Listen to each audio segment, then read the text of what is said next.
Hello students, तो चलिए आज हम लोग शुरुआत करते हैं क्लास 9 के एक्सरसाइज 8.2 के क्वेश्चन नंबर 2 का, जो कि है ABCD is a rhombus and P, Q, R and S are the midpoints of side AB, BC, CD and DA respectively.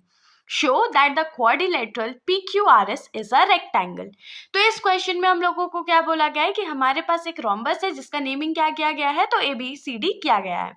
इसमें साइड AP का जो मिड पॉइंट है वो P है, BC का मिड पॉइंट Q है, CD का mid point R है और DA या AD का मिड पॉइंट S है। अब जब हम लोग इन चारों पॉइंट्स को मतलब PQRS को जब ज्वाइन करेंगे तो एक क्वाड्रिलेटरल बनेगा और हम लोगों को ये प्रूव करके दिखाना है कि ज्वाइन करने के बाद PQRS जो क्वाड्रिलेटरल है वो एक्चुअली में एक रेक्टेंगल है। तो हमने जब इस चैप्टर का शुरुआत किया था तब भी हम लोग क्या प्रूफ करा था कि एक क्वाड्रिलेटरल जो है वो रेक्टेंगल कब हो सकता है, जब उसके अपोजिट साइड्स जो है वो आपस में इक्वल हो और दूसरा क्या कि उसका जो चारों एंगल्स है मतलब एंगल P, Q, R और S चारों का वैल्यू कितना हो तो 90 डिग्री हो। अगर हम लोग इसको ऐसे प्रूफ कर देंगे तो हम लोग बहुत सिंपली लिख पाएंगे कि PQRS जो होगा वो एक रेक्टेंगल होगा। लेकिन उसके लिए सबसे पहले क्या इंपॉर्टेंट है कि हम लोग फिगर बना लें। सबसे पहले तो फिगर हम लोग रोम्बस से शुरुआत करेंगे। तो रोम्बस का नेमिंग हम लोगों को क्या दिया हुआ है, तो ABCD दिया हुआ है। तो हम लोग थोड़ा सा रोम्बस ड्रॉ कर लेते हैं और आप लोग रफ ड्राइंग ना करके अगर स्केल से बनाओगे तो ज़्यादा परफेक्ट बनेगा। तो होप सो कि उसी से आप लोग शुरुआत करो। अब इसकी नेमिंग कर लेते हैं ABCD। अब इसमें क्या बोला था कि AB का मिड पॉइंट क्या है, तो P है। BC का मिड पॉइंट क्या है, तो Q है।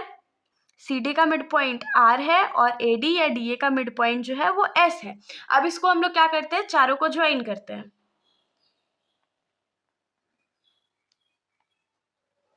तो देखिए चारों को ज्वाइन करके हम लोगों को क्या मिला, एक क्वाड्रिलेटरल मिला और हम लोगों को ये प्रूव करना है कि ये जो क्वाड्रिलेटरल फॉर्म हुआ है वो एक्चुअली में क्या है, तो एक रेक्टेंगल है। रेक्टेंगल के लिए क्या प्रूव करेंगे कि PQ जो है वो RS के बराबर है, PS जो है वो RQ के बराबर है और कोई भी एक एंगल जैसे कि एंगल P या एंगल Q जो है वो 90 डिग्री के बराबर है। इतना हम लोग प्रूव कर देंगे तो हम लोग लिख लेंगे कि PQRS जो है वो एक रेक्टेंगल है। तो चलिए शुरुआत करते हैं। तो सबसे पहले तो हम लोग क्या लिखेंगे, गिवन लिखेंगे। तो गिवन में क्या है कि ABCD इज अ रोम्बस। ये हम लोगों को गिवन है कि ABCD जो है वो एक रोम्बस है और हम लोगों को क्या गिवन है कि PQR and S are mid points of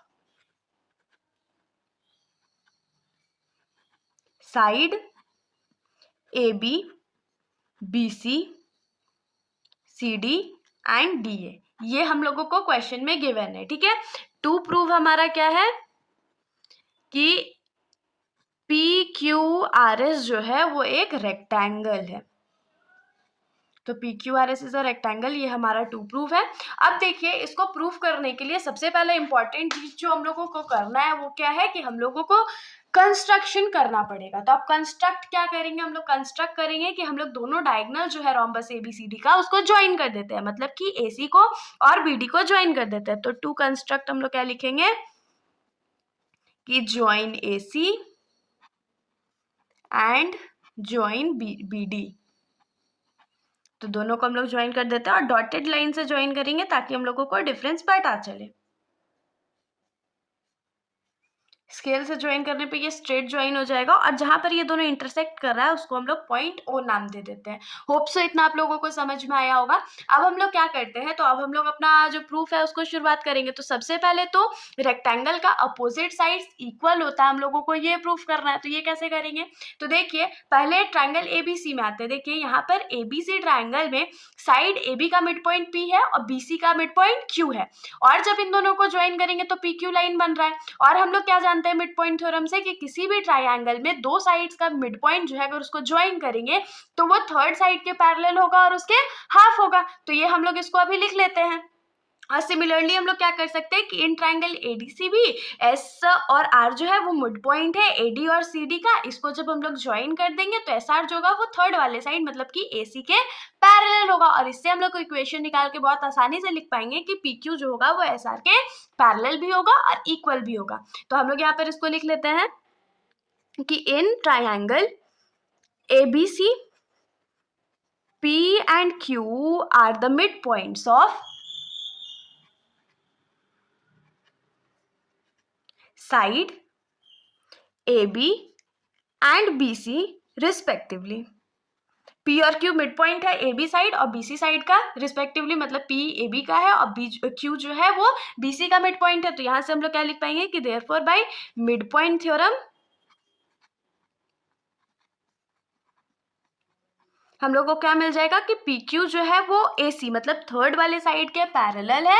और एक चीज हम लोगों को क्या मिलेगा कि PQ जो है वो हाफ ऑफ AC है, थर्ड वाले साइड का हाफ होता है। ये हमारा मिड पॉइंट थ्योरम है। ये हमने पहले वाले ट्राइंगल के लिए लिख लिया। अब दूसरे वाले ट्राइंगल के लिए हम लोग लिख लेंगे कि इन ट्राइंगल ADC में S and R are the mid points of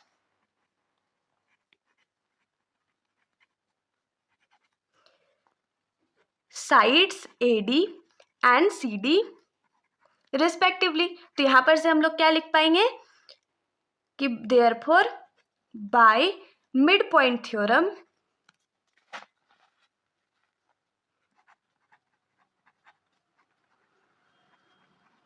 SR जो होगा वो पैरेलल होगा AC के, और क्या मिलेगा कि SR जो होगा वो हाफ ऑफ AC होगा। तो देखिए अगर हम लोग यहाँ पर क्या करें, इसको इक्वेशन ये जो हमारा पूरा मिला है PQ is parallel to AC and PQ is equals to half of AC, इसको इक्वेशन नंबर 1 मान ले। और SR is parallel to AC and SR is half of AC, इसको इक्वेशन नंबर 2 मान ले। तो यहाँ से हम लोग क्या लिख पाएंगे कि PQ जो है वो भी AC के पैरेलल है और SR जो है वो भी AC के पैरेलल है। तो यहाँ से हम लोग क्या लिख सकते हैं कि PQ जो होगा वो SR के पैरेलल होगा। और यहाँ पर देखिए क्या लिखा हुआ है कि PQ जो है वो हाफ ऑफ AC है और SR जो है वो भी हाफ ऑफ AC है। और हम लोग जानते हैं कि जब हमारा RHS सेम होता है दो इक्वेशन में तो LHS भी सेम होता है। तो यहाँ से क्या लिखेंगे कि PQ जो है वो SR के इक्वल है, मतलब कि PQ SR के पैरेलल भी है और PQ जो है वो SR के इक्वल भी है। तो इसको हम लोग लिख लेते हैं। तो हम लोग लिखेंगे कि from equation 1 and 2, equation 1 and 2 से हम लोगों को क्या मिला कि PQ जो है वो SR के पैरेलल भी है और PQ जो है वो SR के इक्वल भी है। ये चीज हम लोग को मिल गया। अब हम लोग जानते हैं कि किसी भी क्वाड्रिलेटरल में अगर अपोजिट साइड्स जो है वो आपस में पैरेलल है और इक्वल है तो वो क्या बनाएगा, एक पैरेललोग्राम बनाएगा। तो हम लोग क्या लिखेंगे कि since in quadrilateral PQRS one pair of opposite sides are parallel and equal। तो देयरफॉर हम लोग क्या लिख पाएंगे कि PQRS जो है वो एक्चुअली में क्या है, तो एक पैरेललोग्राम है। तो ये बहुत कॉमन सेंस वाली चीज थी, आप लोग फिगर में भी देख सकते हैं कि PQ जो है और जो RS है वो अपोजिट साइड्स है क्वाड्रिलेटरल का। और ये प्रॉपर्टी हम लोग जानते हैं कि जब एक क्वाड्रिलेटरल में अपोजिट साइड जो होता है वो आपस में पैरेलल होता है और इक्वल होता है तो वो किस चीज का फॉर्मेशन करता है, तो एक पैरेललोग्राम का। तो यहाँ से हम लोगों को क्या मिल गया कि PQRS जो है वो एक्चुअली में पैरेललोग्राम है। अब देखिए पैरेललोग्राम तो अब हमने प्रूफ कर दिया। अगर पैरेललोग्राम प्रूफ कर दिया तो ये कॉमन सेंस वाली बात है कि जो दूसरा पेयर ऑफ अपोजिट साइड्स होगा वो भी इक्वल हो जाएगा। मतलब रेक्टेंगल का एक प्रॉपर्टी तो मिल गया कि अपोजिट साइड्स इक्वल है। अब दूसरा प्रॉपर्टी हम लोगों को क्या प्रूफ करना है कि जो हमारा एंगल होगा, एक एंगल P Q या S जो भी एंगल है वो क्या है 90 डिग्री। तो उसको प्रूफ करने के लिए थोड़ा सॉल्यूशन लंबा है लेकिन हम लोग उसको सॉल्व करेंगे। तो उसके लिए एक बार फिर फिगर पे आप लोग नजर डालिए। तो अब देखिए क्वेश्चन में हम लोगों को क्या गिवन था कि ABCD जो है वो एक रोम्बस है। हम लोग जानते हैं कि रोम्बस का जो अपोजिट साइड्स या ऑल साइड्स जो होता है वो इक्वल होता है।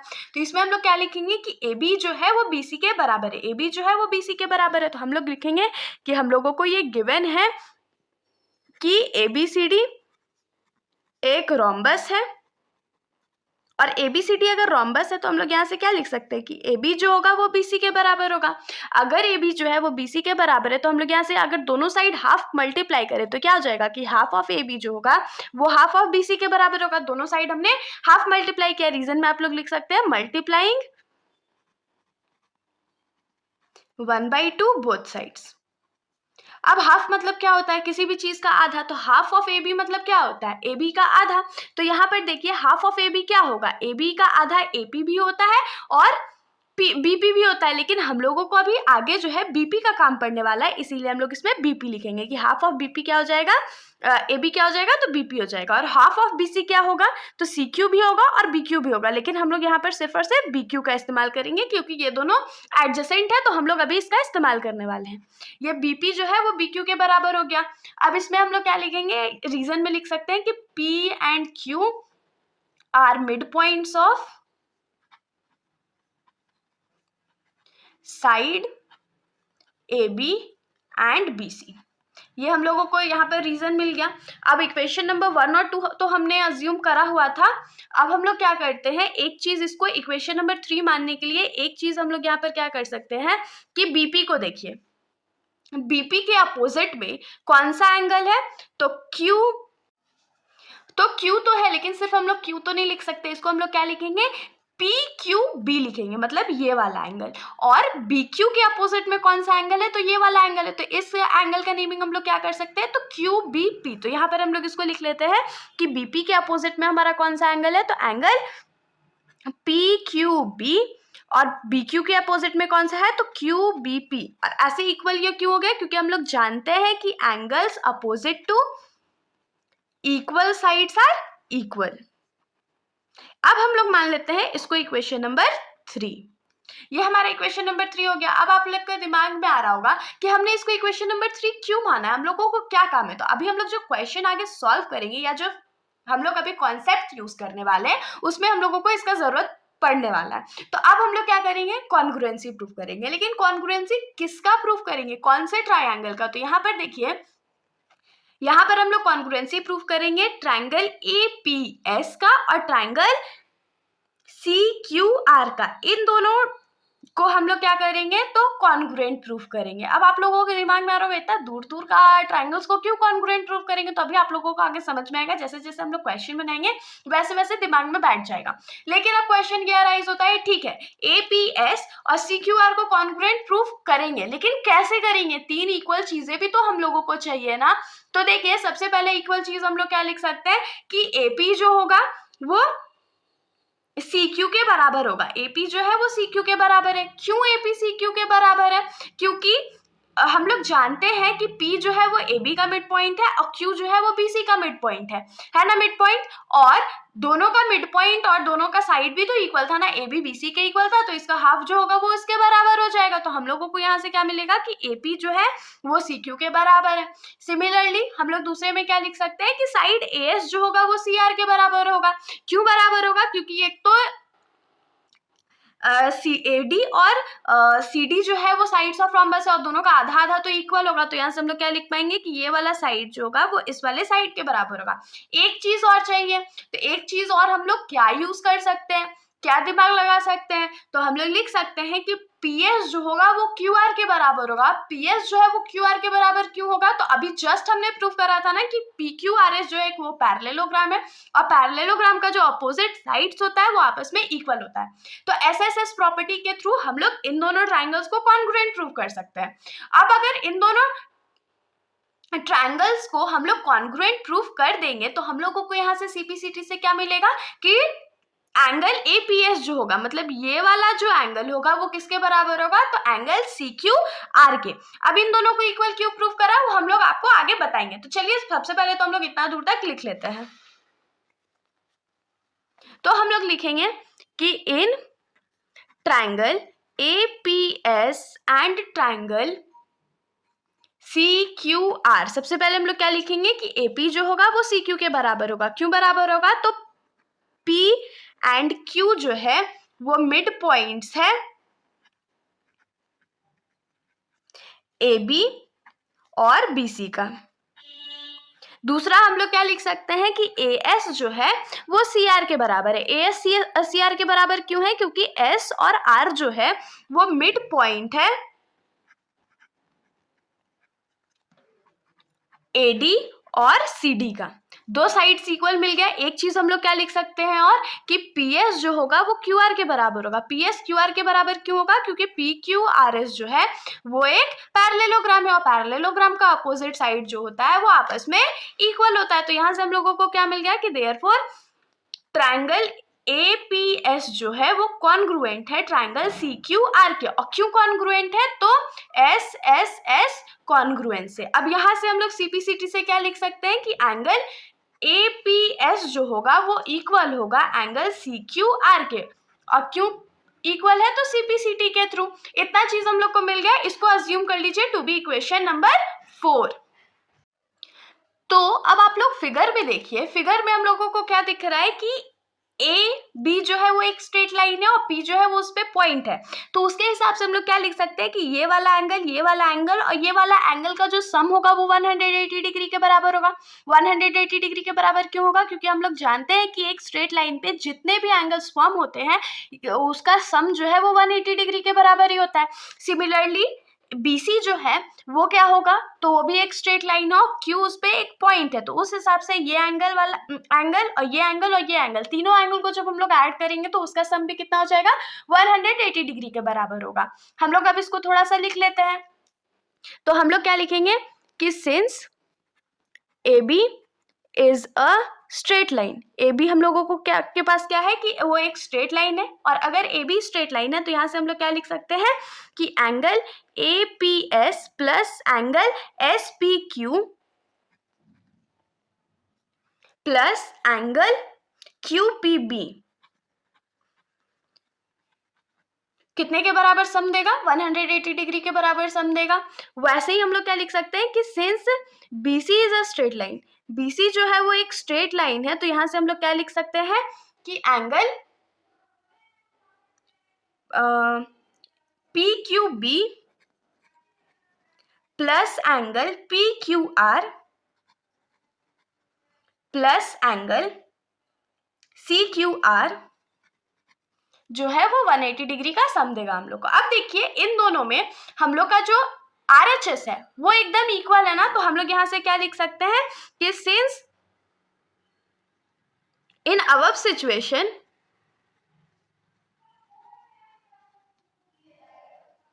RHS are equal, therefore LHS must be equal। RHS जब इक्वल होता है तो LHS जो होता है वो भी इक्वल होता है। तो यहाँ से हम लोग क्या लिख पाएंगे कि ये तीनों एंगल का जो सम है वो इन तीनों एंगल्स के बराबर होगा। तो हम लोग यहाँ पर लिख लेते हैं कि angle APS plus angle SPQ plus angle QPB जो होगा वो किसके बराबर होगा? तो angle PQB plus angle PQR plus angle CQR के बराबर होगा। तो अब आप लोगों के दिमाग में आ रहा होगा अरे इतना मेहनत हम लोग कर क्यों रहे हैं, हम लोग को चाहिए क्या? तो यहाँ से हम लोग क्या निकालने वाले हैं ना, हम लोग निकालेंगे कि एंगल SPQ जो है, SPQ ये वाला जो एंगल है वो इस वाले एंगल मतलब कि एंगल PQR के बराबर है। इन दोनों को अगर हम लोग बराबर निकाल देंगे तो हम लोगों को कुछ तो मिलेगा। उसके बाद हम लोग क्या लिख सकते हैं कि क्योंकि ये दोनों जो है वो एडजेसेंट एंगल्स है एक पैरेललोग्राम का, तो पैरेललोग्राम का जो एडजेसेंट एंगल्स होता है उसका सम 180 डिग्री के बराबर होता है और दोनों इक्वल है, तो मतलब कि हर एक का वैल्यू जो है वो 90 डिग्री के बराबर होगा और हम लोगों को ये दोनों एंगल 90 डिग्री मिल जाएगा, मतलब कि ये एक रेक्टेंगल फॉर्म हो जाएगा। तो बस इसके लिए हम लोगों को यहाँ पर क्या करना पड़ेगा, हम लोगों को सिर्फ एंगल SPQ और एंगल PQR को सेव करके रखना है, बाकी जितने भी एंगल्स है सबको एलिमिनेट करना है। तो अब एलिमिनेट करेंगे कैसे? तो देखिए इक्वेशन नंबर 3 पे आप लोग ध्यान दीजिए। इक्वेशन नंबर 3 जो अभी हमने आपको बताया था उसमें क्या था कि एंगल QPB जो है वो एंगल PQB के बराबर है, तो ये दोनों को हम लोग कट कर सकते हैं। वैसे ही इक्वेशन नंबर 4 में क्या था कि एंगल APS जो था वो एंगल CQR के बराबर था, तो इसको भी कट कर सकते हैं ना। तो फ्रॉम इक्वेशन 2 और 3 हम लोग चेंजेस 2 और 3 बोल रहे 3 और 4 से हम लोग चेंजेस कर सकते हैं। तो यहाँ पर लिखेंगे, पहले वाले को हम लोग ऐसे ही रहने देते हैं और दूसरे वाले में हम लोग क्या लिखेंगे, PQB की जगह क्या लिखेंगे, एंगल QPB, क्योंकि ये दोनों इक्वल है। एंगल PQR को हम लोग रहने देते हैं और CQR को हम लोग क्या लिख सकते हैं, तो एंगल APS। और हम लोग को तो रीजन भी देना पड़ेगा ना, तो रीजन क्या देंगे कि from equation 3 and 4, equation number 3 और 4 से हमने ये चेंजेस किया। अब ये दोनों को कट आउट कर देते हैं। कट आउट करने के बाद हम लोगों को क्या मिला कि एंगल SPQ जो है वो एंगल PQR के बराबर है और इसको हम लोग मान लेते हैं to be equation number 5। Hope so इतना आप लोगों को समझ में आया होगा। अगर समझ में आया तो कमेंट करके बताइएगा जरूर। अब आगे हम लोग क्या करने वाले हैं, हम लोग आगे बहुत सिंपली ये लिखेंगे कि नाउ या since angle S P Q and angle P Q R adjacent angles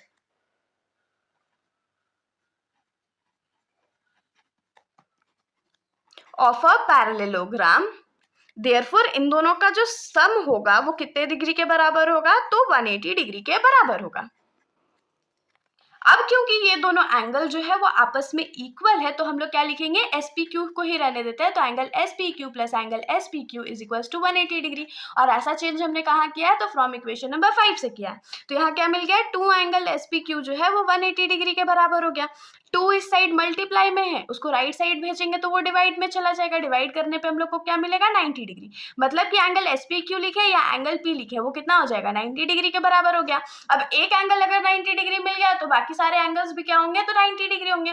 तो यहाँ से हम लोग सिंपली क्या लिख पाएंगे कि since the opposite sides of quadrilateral PQRS are equal and angle P is 90 degree, therefore quadrilateral PQRS is a rectangle। अब इसको हम लोग थोड़ा सा जल्दी से लिख लेते हैं कि since opposite sides of quadrilateral PQRS are equal, ये हमने शुरू में ही प्रूव करा था, and angle P is equals to 90 degree है। तो यहाँ से हम लोग क्या लिख पाएंगे कि therefore quadrilateral PQRS is a rectangle. और हम लोगों को यही प्रूव करना था। तो इसके साथ हमारा ये जो सॉल्यूशन है यहीं पर खत्म हो जाता है। मानते हैं क्वेश्चन थोड़ा डिफिकल्ट था, सॉल्यूशन लेंदी था, लेकिन होप सो कि आप लोगों को समझ में आया होगा। अगर आप लोगों को कोई भी दिक्कत है तो आप लोग कमेंट सेक्शन में पूछ सकते हो, वरना अगर आप लोगों को वीडियो अच्छी लगी तो वीडियो को लाइक करिएगा और मेरे चैनल को बिना सब्सक्राइब करे कहीं मत जाइएगा। Thank you.